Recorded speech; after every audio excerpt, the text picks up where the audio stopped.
Greetings, everybody. My name is Dr. Steve Kaczynski. I have been teaching English language arts for 28 years, middle and high school level, and also teach at the college level as an adjunct educational psychology. And I'm super pleased to be presenting today on how to use Schoology to augment instruction for students of all abilities. And that's going to be my focus here. And it's going to assume that you have use Schoology, of course, but also not necessarily that you're one-to-one and not necessarily that it has to be on a certain type of device. And although some of the items that I'll mention are items you'll be familiar with, I want to push you to think about how to use them to augment the instruction, to both enrich, to remediate, to basically get more out of it for students of all abilities.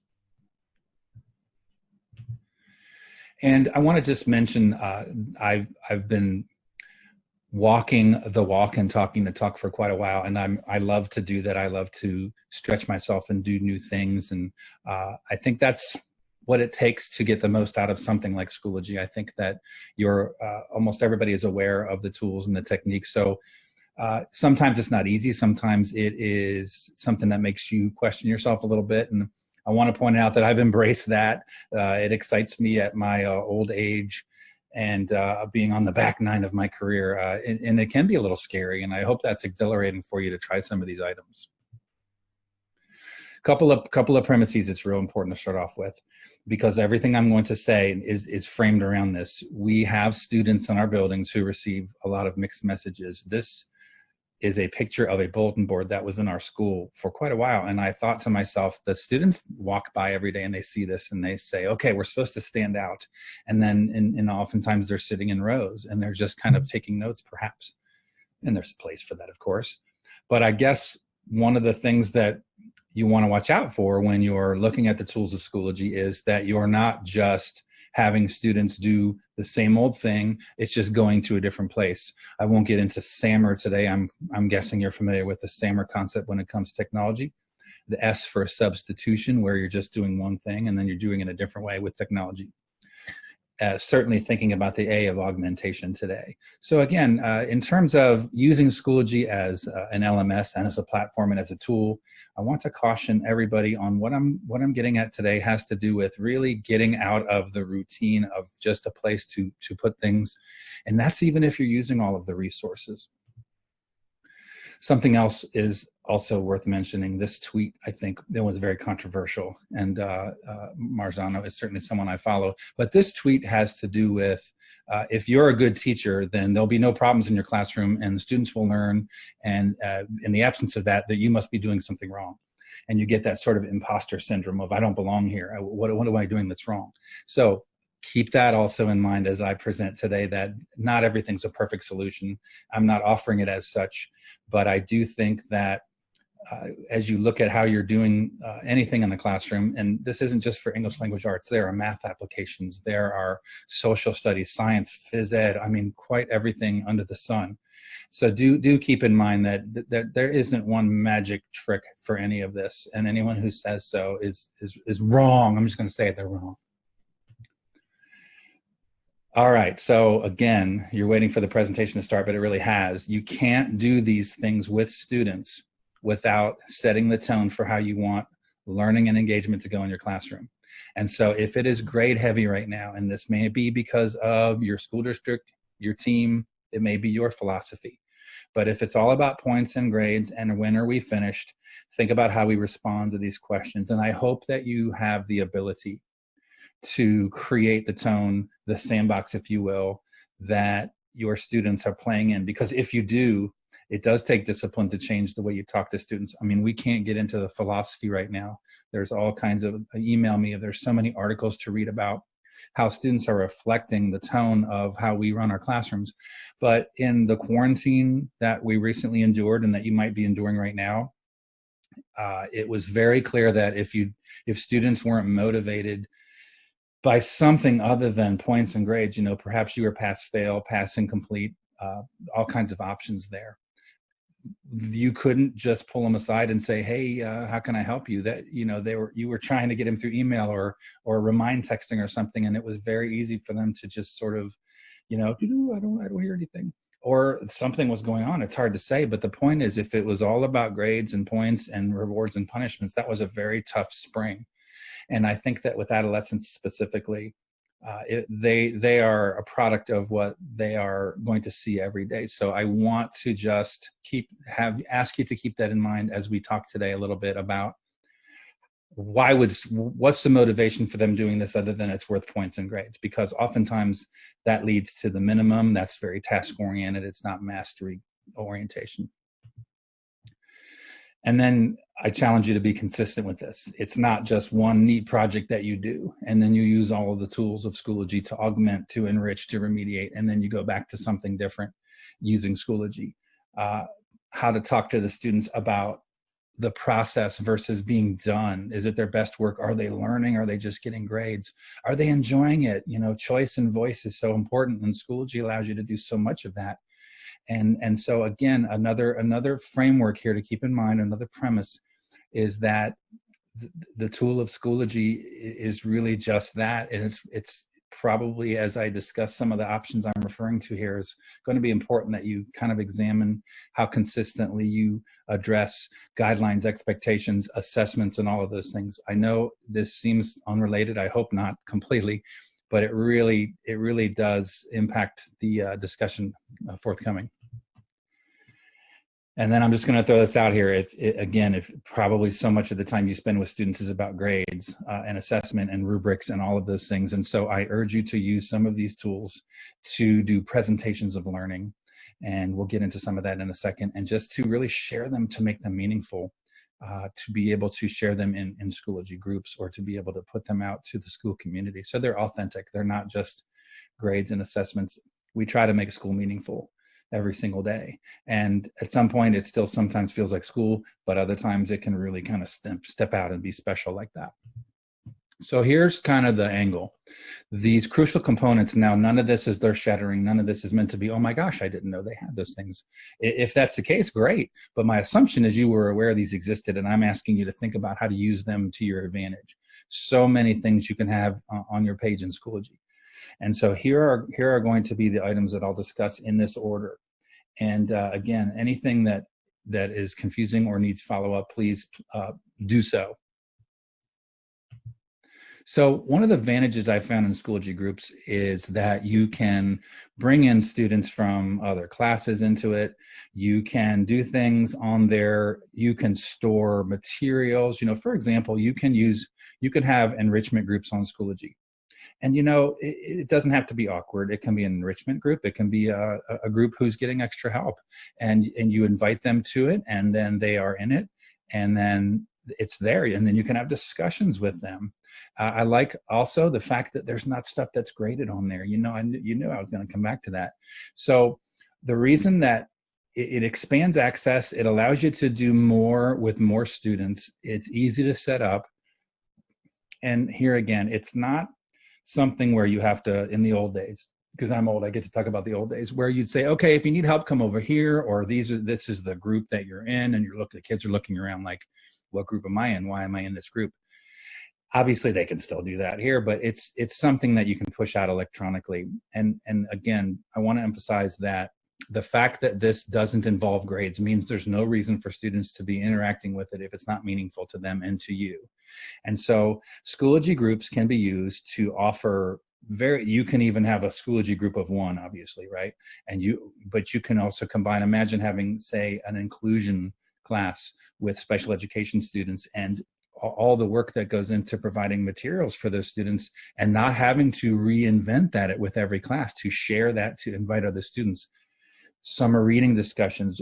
We have at our school dabbled with having, when we're reading the same books, you know, you could be in a discussion group with your class, and that's great, or sometimes multiple periods, but imagine the entire freshman class being grouped together and having the ability to comment on each other's thoughts. And in these discussions, in the Schoology groups, you can have, make it as rigorous as you want to. You can have students submitting textual evidence for things. You can have students debating things, all kinds of options with Schoology groups. So also within there, you have discussion posts, and you have discussion posts that can be graded. Even on mine here, you notice I am a product of my own commentary here. I know that as much as my students know how I feel about grades and how I want them to do things for intrinsic reasons, grades are still around. It is that specter, like I mentioned earlier. And so I have no qualms about telling them if it's graded or if it's optional. And as such, then I can give them authentic feedback. It takes away the whole issue of, but this hurt my grade, or how do I get these points back? Or you have to explain why this is a certain grade. All of that goes out the window because it wasn't graded. I could give it a number, and I can give it the whatever number I want, and that becomes very real. That way, it's so much easier. And my class is 100% summative only graded. So anything that's not summative, now summative doesn't mean big, by the way, it's a summative exercise of your learning. It can be worth 5 points. Everything else is formative because it is formative. And it's not about a behavior. And so if students have tried to learn something and not hit the mark, they need to know that, and they need to know why, and I can do that. But I don't have to worry about their grades going up and down. And so the discussion questions, you can grade them. You need to think about why you're doing that. Why are you doing the discussion post?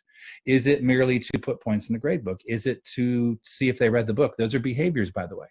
Whether a student read a book or not is a behavior.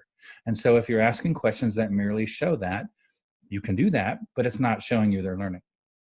And of course, with a book like Animal Farm, there's so many resources online, it's almost not really useful to ask those questions. It doesn't even tell you if they read them. What a waste of time for everybody.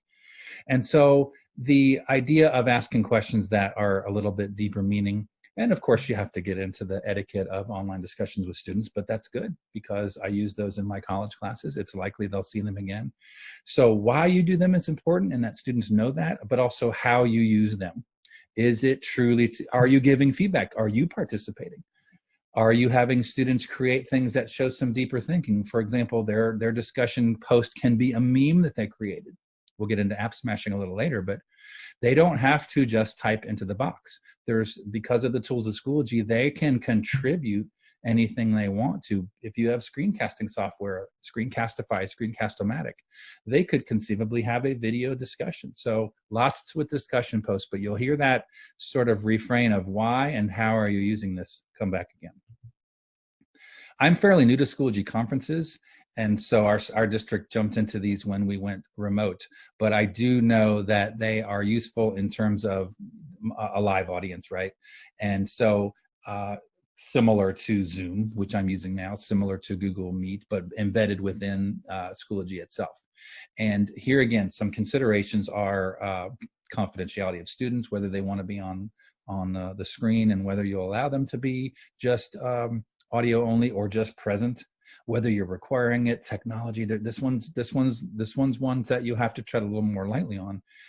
And participation wise, are you willing to give students credit merely for showing up? Are you willing to demand that they get online with you somehow? You might be somewhat remote in the fall, you might be partial, you might be fully remote. So this could be another way to, but again, why are you doing it? What are you doing on the conference? Unless you literally can't see the students, then it's kind of obvious. But why are you using this? How are you using it? How can you allow students to show their thinking live? If you do assessments like that, then perhaps this is something you like to do. You are offering them this chance to augment their instruction, in fact, and it makes it even easier.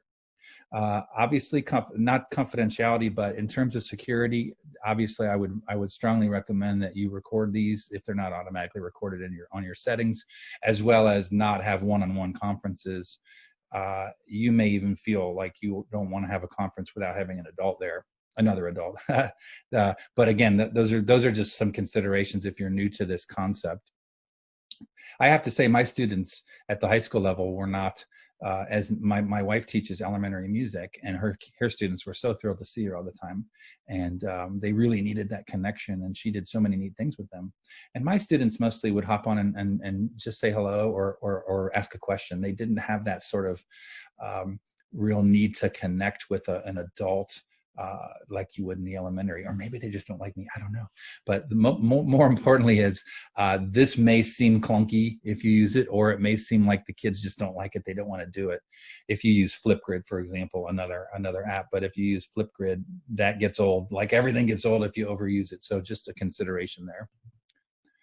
I think this is probably my wheelhouse, and it has been for a while, providing feedback so that results can be stronger. And if you have the ability to do the audio or video recording as feedback, you have comments, and then if you have Screencastify, well, everybody can get the free version of it. But to be able to have for example, have a paper on your screen, a student's paper or project, and I find it even more efficient, quite frankly, and I think it's more personal. It's so easy to do this. Now, you can use grades and rubrics as feedback, but I think you will remember my prattling on in the beginning about grades and feedback. They will often just look at that and okay, I got a 4 out of 5. I don't know why. I guess he didn't like it. I don't know. I don't have to have those those conversations. What does a 4 out of 5 mean? Nor do I have to put together like the world's longest rubric so that I can say, look, I've already, your grade is your grade because it's a 4 out of 5, and look on the sheet and all the bullet points. That becomes game playing oftentimes. Well, I did everything on the rubric, so it's perfect, right? But if I can verbally explain, and when I was teaching AP Lit and Lang, I would, the students were so tickled to say, okay, this was a timed writing and I got a score, and I've scored for College Board before. So they generally trusted my feedback. But when I offered to give them a chance to sit down with me, this was when that was like new, right? Sit down with the teacher in a writing conference as well. But I offered to rescore it, and I know it wasn't a timed writing situation, but they took me up on it. And if it was just for the grade bump, I don't care, because it was authentic, and then they did the work. It wasn't just fix all the things I circled and then get it back to me. Nor was it just them, hey, is this better? Is this better? How about now? How about now? It was authentic. So this feedback needs to be authentic. So back to the why and the how. Why are you doing it? Are you doing it in order so that they can show you they've learned after the fact? So how are they going to do that? You got to think about that. Resubmit, retakes done correctly. There's tons of Rick Wormelli, if you haven't read Rick Wormelli's work on there, believe firmly in there. And then how are you going to do it? Are they simply going to submit it again? Are you going to put some obstacles in the way? Are you going to make them earn it, or is there going to be some kind of buy-in? I don't like those things. I think that first of all, if a adolescent who's struggling in your class wants to try something again, I think you want to let them do that. But here again, back to reaching all students. This is a way to take students from good to great. They may get a good score on a paper, but you want to like push them even further. That's really hard to do in a rubric where they got very high marks. You almost have to put it into words or show them. Likewise, a student who's really struggling. Okay, I got a bad grade, and sometimes, right, another bad grade. Big shock, right? That student was expecting that. And so you have to be able to show them more specifically, and they probably need some instruction. And I would love if we could do this in person for everybody, but we can't. We just can't. There's so many reasons why students wouldn't come in to see you to talk about a paper that start with just logistics of their family or transportation, or they're uncomfortable, or they feel like it's, they're going to somehow feel horrible about it. Those are all things. And now, but anyone can click view on a recording or listen, right? And something else that if you have an iPad, for example, and this works within Schoology insofar as you share it so easily with them. Again, I'm talking about a student who may only have Schoology and maybe only on, say, a phone. But if you use Explain Everything, and what this video is, you could see, I'm not going to play it, but there's comments I've written, and then there's a laser pointer, and then I would actually have my voice here. And then I can zip that back to them through Schoology, and it's as if we were sitting right next to each other. And they can stop and replay it. They can do all those things. Now, obviously, again, if they want to come in and sit down with you, they don't remember what you were talking about sometimes. So I have in the past even had this running when I was meeting with a student, so they could still go home and look at it again, because that way they can see visually and they can hear it, and then they can replay it again. Now, I've had to be careful that I didn't do too much here, where I'm saying, here, fix this and add this comma, and they don't understand why. So I back off very quickly unless they need that much help. And I shift to where I can say, listen, this whole first section, I want you to look at the sentence openings here. They're very repetitive. And I will ask them to, use something besides subject, verb, sentence pattern. And they'll have, and then yeah, it is on them a little bit to follow up and say, I don't know what you mean by that. Say, oh, well, I've got a handout here about 16 different ways to start a sentence. Don't worry about the terminology right now. Just revise your writing. If it takes them getting some kind of a revised grade for them to be willing to do that, you're still augmenting the instruction. You have to kind of meet your audience where they are, kind of read the room, right? You have to decide if it's a win-win for them to revise something. They've shown growth in learning. You have shown that you're willing to make your priority just that, not behaviors of you didn't turn it in or that was last week and so on and so forth. A couple of things that are worth noting here as we wrap up a little bit. This is something you can do on a very individual basis. So for example, if you're on a team and the team doesn't agree on the grading practices, well, that's awkward. Time to have that awkward conversation, I would say. Or you're building or something like that. If you feel like, as I was going through any of these things, that you probably just can't do it, I will challenge you on that. And I will say, is there nothing you could offer? Are you sure you can't offer a different type of project, for example? And for example, you would want students to use video and submit it through Schoology and you to provide feedback. Is there really no way that they can meet all the standards of learning on our freshman team? Because we realized after so many years that they're doing research papers almost every year. And sometimes the same topic. And they probably never really were that interested in it because oftentimes we limit them. But you can absolutely show the same thinking and learning and critical thinking and rebuttal and the whole gamut. You can show that in a documentary or a PSA, a public service announcement. And then students are using some technology. They're submitting it through Schoology for feedback. I can go back through the whole list of things I talked about. They can discuss their topics with each other on the discussion boards. They can be in groups based on their interest. They can share interview data, for example. They can use that to house interview data, and they can share that. And then they share the interviews, but they interpreted the data themselves.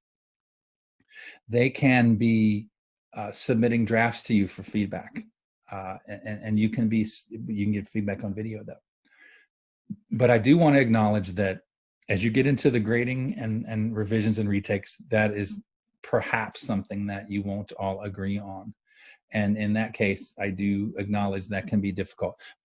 So as I say in almost all of my presentations, try a bite, try one thing, see how it goes. And especially on the trying to enrich a student, offer that student who got a good grade a chance to, doesn't matter about the grade, a chance to show some deeper thinking, to read a different book, to try something new, which you can do so easily through those tools on Schoology. A student who seems to be struggling a bit, try offering him or her a chance to revise. See what happens. I think if you will try it, you'll see that it works well for everybody. But I do know it's a little bit scary as you talk about grades. And unfortunately, because as I said, I've seen this all work. I've seen when I was masterful at using grades and points to motivate. And I think at the time I thought very highly of that. But I don't feel that way anymore. I feel like I've gotten so much more interest and so much more thinking and learning out of students by giving them a chance to participate in it on their own. And so this quote on the screen right here, I hope you can take that in the right spirit. I know it may not be for everybody, and all of it may not be for everybody, but see what you think about trying some of the items that I've talked about as far as with the first unit that you do. Try a little bit of everything and see if you aren't getting a little more feedback from students about, I enjoyed this more. I got to have some, I felt empowered. I love the Empowered by Giuliani and Spencer. And, there's some debate about whether a high school student can ever really be empowered. They're required by law to be there. There's 55 pages of school rules. And I don't know how to debate that part, but I do think that when students have had choice in what they're doing, they've come out a lot stronger. And I think obviously with what's going on right now in our culture, there's going to be a lot more opportunity to have some real candid dialogue with students, but it won't always be in the classroom, and it's difficult sometimes to do in writing. So these tools may allow you to have provide students a venue for how to participate more on some of those real tough topics of race and culture, and privilege and all of the things that are swirling around in our culture right now. I hope that this was helpful, and I hope that if you have questions, you'll let me know. My email is there. My Twitter handle is there. Thank you so much. It was a pleasure to be involved in this. I am excited about what we can all accomplish moving forward, and I wish you the best of luck on everything coming up.